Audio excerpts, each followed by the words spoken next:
A Feast for Crows and A Dance for Dragons were originally one manuscript. George R. R. Martin's on record for saying that writing this manuscript was one of the most difficult things he's ever done. The two books are split by plot location and take place at the same time, with different groups of characters for each. Feast for Crows focuses mainly on southern Westeros, while A Dance for Dragons focuses on the north, the Wall, and Essos. It begins with the ending of the War of the Five Kings. Stannis Baratheon has gone off to fight the invading wildling tribes at the Wall, and fulfill the mystical prophecy promised by his Red Priestess, Melisandre. Jon Snow has become Lord Commander of the Night's Watch, and is now in charge of guarding the Wall. The boy king Tommen Lannister now rules in King's Landing, under the guidance of his mother Cersei Lannister. The warrior woman Brienne of Tarth has been sent by Jaime Lannister to find Sansa Stark. Sansa is now hiding with Littlefinger, who is now Protector of the Vale, and the guardian of Lysa Arryn's son, Boy Lord Robert Arryn. Arya Stark's dark adventures continues, along with the stories of the Martell and Greyjoy factions. Many of the old characters from Storm of Swords return, and we see a continuation of their stories. But there are major flaws with Feast for Crows. George R. R. Martin did not organize the character arcs nearly as well as previous books, and the character point of view chapters feel like chronicles that are not fully connected to the main story. The way the book focuses on geographic location while omitting half of the characters is also a flaw.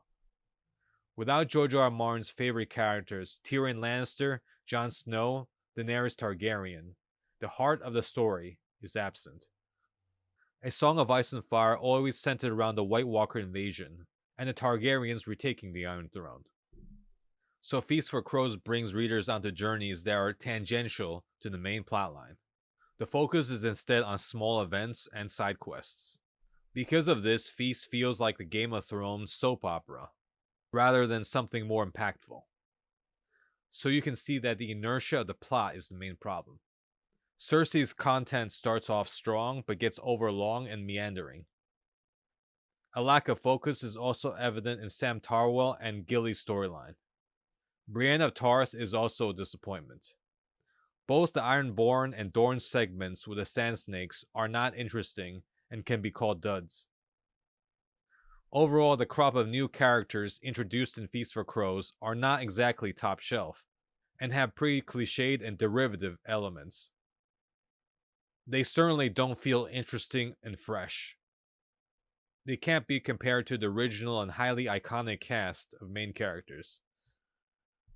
In my opinion, George R. R. Martin should have dropped these new characters, and spent the time continuing the stories of the original set of high-quality main characters. Another problem, albeit minor, is how there are so many unnecessarily long descriptions of the food they're eating. I know that cuisine is an interesting part of the world of Westeros, but that really belongs somewhere else. At times, it is so excessive that it breaks the narrative flow of A Feast for Crows. Another problem is that the dialogue throughout the story is frequently flat and repetitive. The same phrases and tropes are used over and over again. There is also a lot of overused vulgarity and too much focus on female struggles under male oppression. Now, there's nothing inherently wrong with this, but they're employed in a way that's emotionally manipulative. To me, it's clear that George R. R. Martin wants to evoke emotional responses, such as righteous anger, pity, and disgust.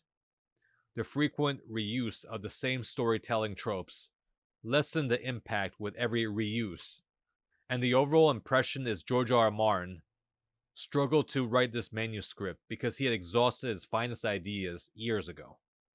A Feast for Crows, while moderately entertaining, is unfortunately a big step down in quality compared to the first three books.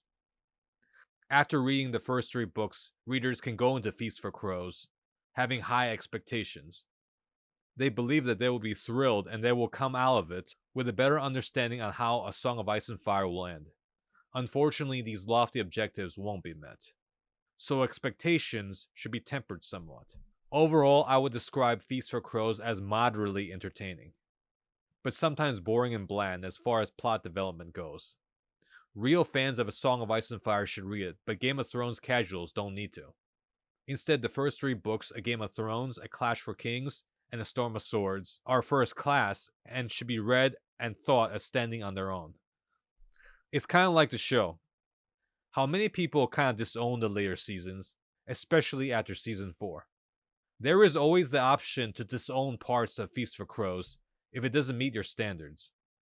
I rate A Feast for Crows a 3.5 out of 5. Thanks so much for watching. Please help out this channel by liking, subscribing, and ringing the notification bell.